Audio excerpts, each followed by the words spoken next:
Izalamanda, siyayibona izalamanda.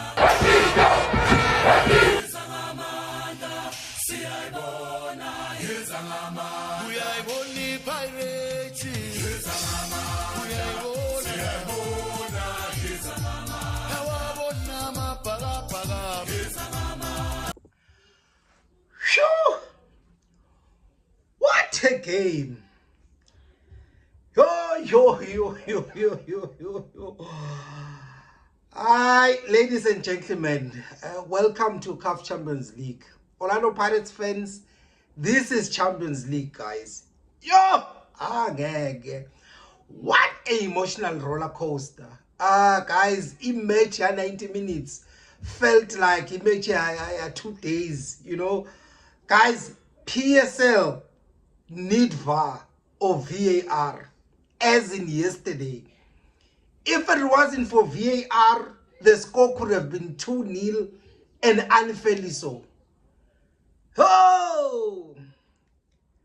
Sasa sawubona umsebenzi we VAR.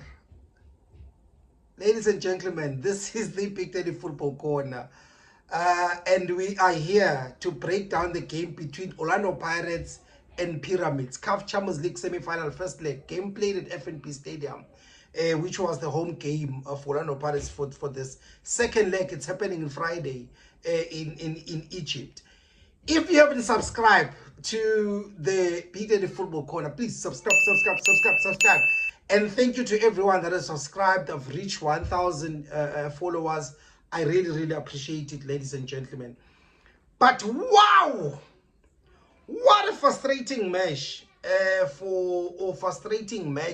or even game for both teams.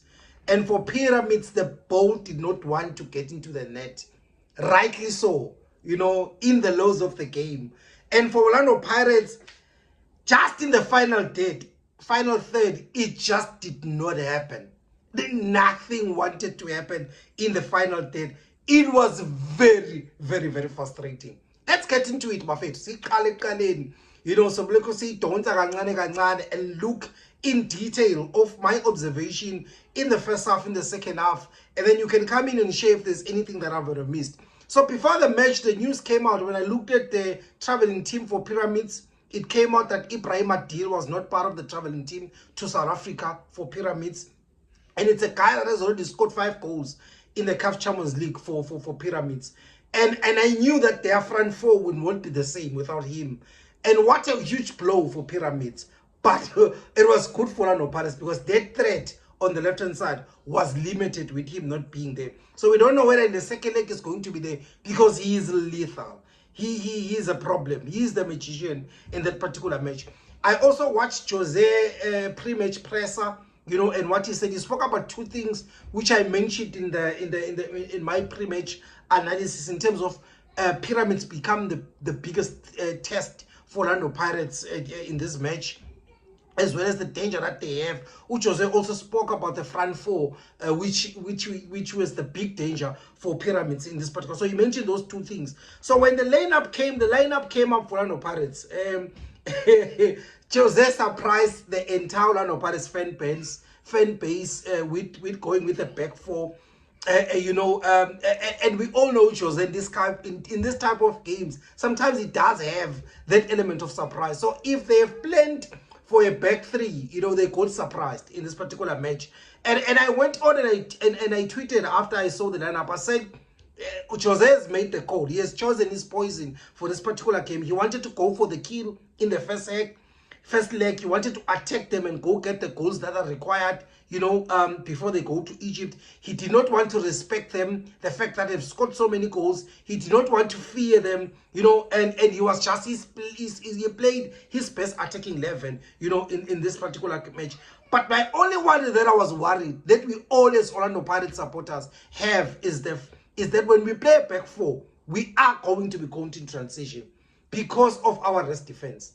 And oh man, my worry happened, you know, in that moment, that 3v2 moment when I don't know what Hoto was doing on the other side, where they almost scored. We spoke about this in the channel before in terms of recovery run Diano, and this is another game that he showed the pace in his recovery, and the fact that he did not even slide. You know, he was on his feet the entire time. Yeah, he saved the day for Orlando Pirates. Now let's look at the first half. So Pyramids, they went with a 4-4-2 system, but they were looking to play a little bit compact and narrow, and you can see even in the very first 5 minutes that they wanted to close the central corridor where Orlando Pirates like to penetrate. You know, Orlando Pirates do not have spaces, and those combination play it's where they like to penetrate and go, and they ensured they closed that corridor and ensured that Orlando Pirates does not play the balls through the middle. So they also used the mid block press, and they were pressing with one Umayele, same as Orlando Pirates. Also they pressed with Umabasa, you know, whenever Pyramids were trying to build up. But on restarts, that of Orlando Pirates restart, Orlando Pirates looked a little bit uneasy, especially to play that, but they still managed to play it out. But you could see that Pyramids, in terms of their pressing, they were using an asymmetric press, whereby they were more on, they were more of a shape where they were blocking more the right hand side for Orlando Pirates to play out, and they allowed us to play into the left hand side. I think they wanted us to play more onto Hoto's side. I think their plan was then to say they know Hoto is not good with the ball in his feet. You know, at times he got caught out in terms of decision making, in terms of what does he need when the ball in his feet, and they allowed us to play on the left hand side. I'm going to explain that as we go along, right? But I just felt that in the first half we did not utilize Unkota's side as productively as we should have, you know. And also I was frustrated because Unkota was always fed with 50-50 balls all the time and always had to come second in those moments. Also Utito, him playing more on the right inside channel limited Unkota, because it then forced Unkota to play wide, closer to the line, and then the touchline being a defender. And we all know that you always love to have the free space where he can tag the line when he needs to. He can come into the inside channel where it is. When he come inside, Utito was there. He could also have balls played over the defensive line, also allowed to come into the central mid with Urele inside. And I think him being restricted to the wing, I think for me, he made him ineffective in this game, ended up even a substitute in this particular instance. So I also saw that Orlando Pirates were attempting quick switches to the wings. They will also try a little bit to play the ball over the last defensive line of Pyramids, and they did not get it right in this particular game, right? But I could see that this game, in the entire game, it was always going to be Orlando Pirates asking Alja too many questions in terms of how they will manage the corridor of uncertainty. And this is a word that I got from somebody, I just forgot the name, but I'll go back and take the screenshot, you know, on YouTube, who explained, or who mentioned, you know, that another term of that space between the goalkeeper and the central defender. Big ups to you, my brother. You know, we learn, we always learn. And for me, this is how it looked like Orlando Pirates wanted to score. And if Pyramids were to manage that space, they could have easily not conceded in this particular match, right? Also, Orlando Pirates, they had Hoto. Hoto deliberately, Pyramids, they will always leave him free all the time. I don't know how many times I saw him always free, and he was the receiver of all the long diagonal balls in this particular instance. And he helped Orlando Pirates to a certain extent in terms of progressing play, because there was only two ways that Orlando Pirates was going to play: either playing the ball over the defensive line or playing diagonal balls into the wings and hoping that our wingers on 1v1 situation, they were able to get into the box or even across inside the box, right? But the other thing that was frustrating for Orlando Pirates was the entire 90 minutes, Orlando Pirates players kept sleeping on the field. And I asked myself, did we not do our homework?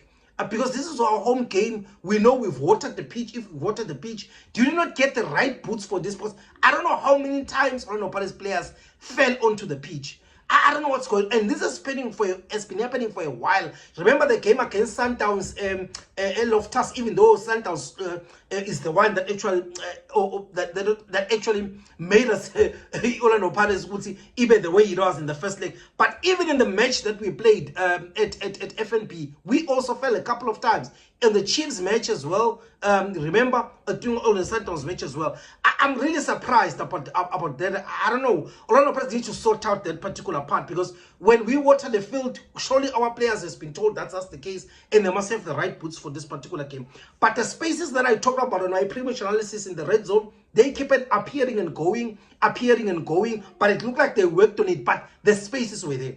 I kept on seeing them, those particular spaces that I'm talking about. So after the first half, I said to myself, whew, Mabasa has been isolated from the rest of the team. I think in the very first half, there was totally no supply to him. He was always given 50-50 balls to challenge. And I look at the stats, he had 13 touches in the first half, and most of them were far away from the box. If you go look at his map, in this particular match. So Orlando Pirates were threatening in the very first 15-20 minutes. After that, they dropped the intensity, they dropped the tempo. The entire second half, after the 15-20 minutes, that's when we were like, we've dropped a little bit in terms of the intensity that Orlando Pirates came with. In the second half, there wasn't much, but there were very, very nervy moments, especially in the very first 5 minutes, where Orlando Pirates almost conceded.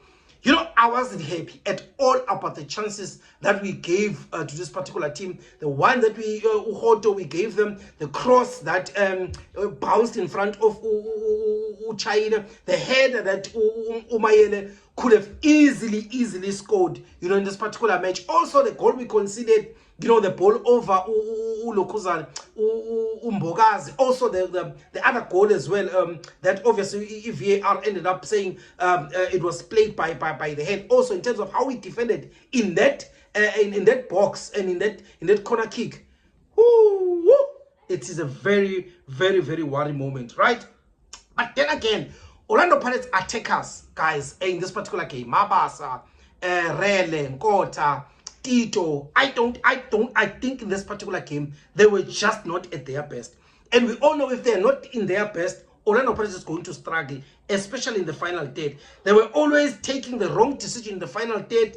Either they could not control the ball, there were just too many misplaced passes, or they were not reading the movement of the player or their teammate that is to receive the ball, and then they played into a wrong space. There was just, in the final third card, we played a lot of crap passes, and it just did not happen. It did not happen. I think even if we have played that match for another 90 minutes, I don't think we would have scored in this game, right? So Orlando Pirates gameplay was very simple. We were just gonna play diagonal balls, into the sides or over the defensive line, and I think it did not work. Unfortunately, I'm very critical of the game model or the gameplay that came for this game, because it did not work. If I look at the stats, we played 24 accurate crosses out of 53, which means it was 45% accuracy in terms of long balls.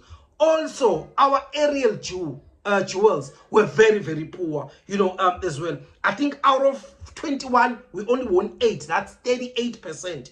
A whooping 38% won on those duels. If you look at them at dribbles, out of 16 for the entire team, we only won 6, 38%. I really think that this particular game, we were awful. We were really awful. And yes, we are happy that we did not concede in this particular game, right? But I have a feeling that Orlando Pirates are going to the CAF Champions League final. The way they keep on ukuthi Mbobi ivaleke baphume baye Algeria babuye baye Egypt babuye, play at home, open game, and if VAR 2 goals what deny, Orlando Pirates is going to the final. Friday buffet is going to be war in Egypt. It's going to be war. If you have plans for Friday, cancel your plans. You need to watch this particular game between Orlando Pirates and Pyramids. It's going to be exciting. Ladies and gentlemen, this is the end of the video. Please subscribe, like, and comment as well. Let me know if there's any other detail that I've left. Aye,